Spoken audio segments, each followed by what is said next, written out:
Hey guys, Andrew here. Just got my Loney Speck PureNight. If I'm honest, I actually got it on Monday. Didn't quite arrive in time for my trip to Cap Arcane this weekend. And it was cloudy Monday night, Tuesday night, not to mention I was exhausted from the 14-hour round trip. But I thought I would unpack it, and then I'm going to go out tonight and I'm going to make some star trails, I think, in and around Austin. Not sure where I'm going yet. Figure that out in a minute.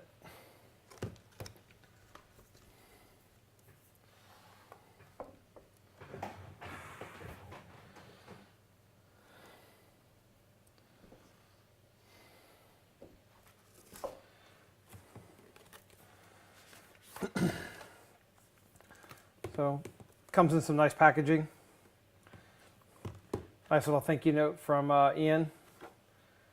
One of his photos, I assume, on the front. I bought the 100mm version.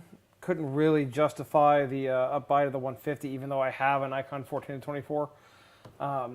The big issue there is that I don't have the $400 to $500 to purchase the filter holder at the moment. And this is really a hobby, so the 100mm will work on any rational lens, 21-4 for example, which I'm really seriously considering just for astrophotography. So there it is. A little bit of a magenta hue to it.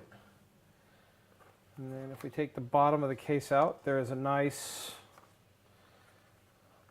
semi-hard leather carrying case for it. There it is. Super simple. So I'm curious to see how this does. I've usually just shot bare, or I've been using the Hoya red intensifier for a while. That seems to help a lot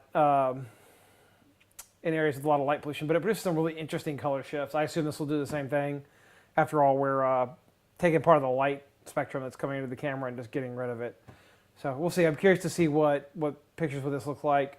That Hoya red intensifier does weird things to skin. And I'm curious to see if this will do the same thing to skin, or if it does something different, bad or good. It might be interesting in a good way.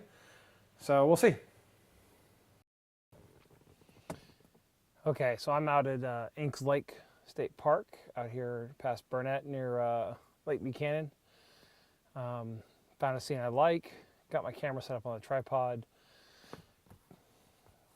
Got the PureNight filter in this little holder right here. Got my leaf filter holder mounted on the lens.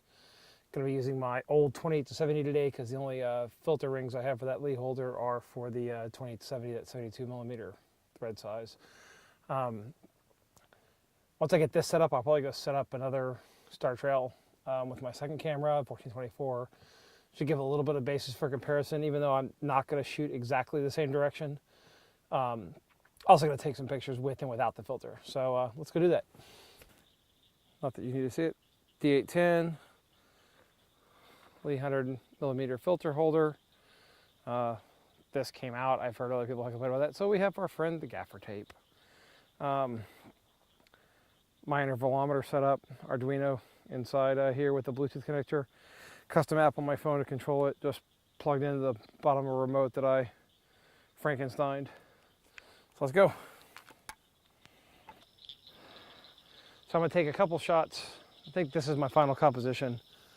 Once this is done, I'm going to clean the PureNight off because I've touched it a few times here, and then put it in and take a few more shots with the exact same settings. And then I'm going to switch to a 4-minute exposure, and we're going to see what it looks like at 4 minutes. It's a pretty typical exposure for me for somewhere dark. This is not really somewhere dark. Although I could probably get away with a 4-minute exposure here, especially with the aperture stopped down to f4 and the ISO dropped to like 800. But I'm gonna go 1600, 2.8. Just not super sensitive, but it's enough to where I'd blow it out if the sky was going. Okay, so there's that. Let's look at histogram. Okay, so that histogram's just about left half mostly. The dots are stars and a little bit of bright. I'd normally change the white balance to incandescent, just because most of the light we get out here is incandescent. But today, since we're trying this filter, I'm just going to leave it as daylight. Let's put the old PureNight filter in. a clean and soft cotton shirt. I'm just going to clean the corners off. A couple spots that hits this just in handling. Definitely tell it's multi-coated because it picks up fingerprints like nobody's business. They're probably not going to matter where they are, but better safe than sorry. And then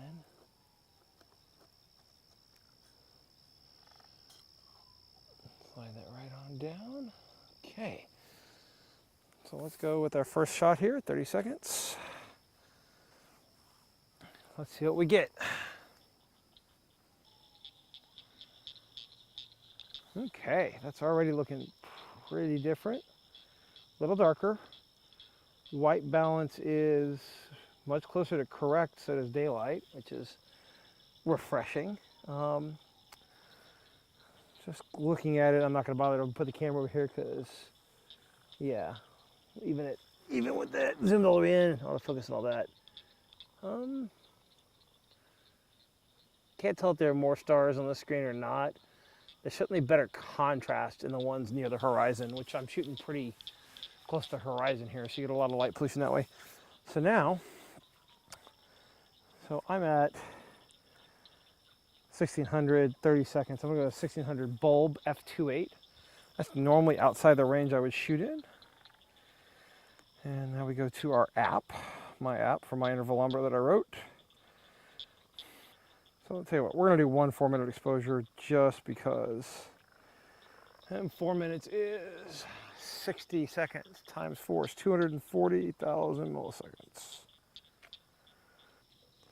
Okay, so we just clicked off on a 4-minute exposure. I'm gonna check it out and see what it looks like.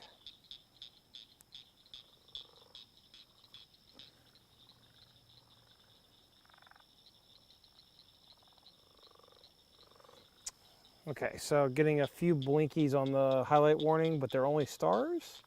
Nothing in the sky. So you can see that histogram right there. Pretty solid histogram, actually. Which I guess isn't surprising given how bright it is out here, even with the, I don't know if you can see the blinkies blinking, but just a couple of the stars. Which, given that they're stars, I'm totally okay with. This is more to the right than I would usually shoot a Nikon. I think we're gonna give it a shot and see what happens. So now, we're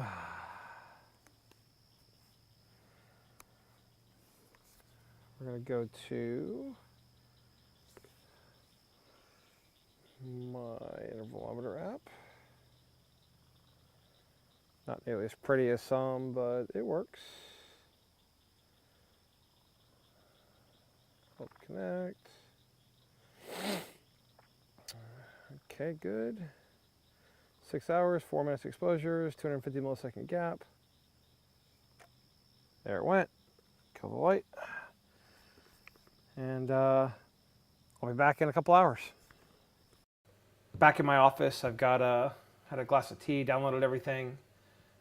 Straight away, pretty impressed with the results I got out of this. One of the hardest things about shooting light polluted areas is the horizon is generally washed out. And there's definitely some washout on the horizon in the shot, but there's way more stars than I would have expected showing up there. So I downloaded it, did very little processing to it. Little curve adjust to bump the contrast. One of the things I did notice is that the filter tends to make the sky a little purple, which because of the way it's eliminating red light. So I had to shift the image towards the green end. In Capture One, I did a tint of -6, which is just a little bit green from daylight, which would be normally no tint, is I think what Capture One does. Yeah, normal is 0.1 towards the magenta end. So it needed to be tinted a little bit green to get the sky to be what I think of as the right color blue. That's subjective. The straight out of camera was not unpleasing, so pretty happy with that. So I just threw it through Star Stacks and haven't done any cleanup on it yet. So there it is.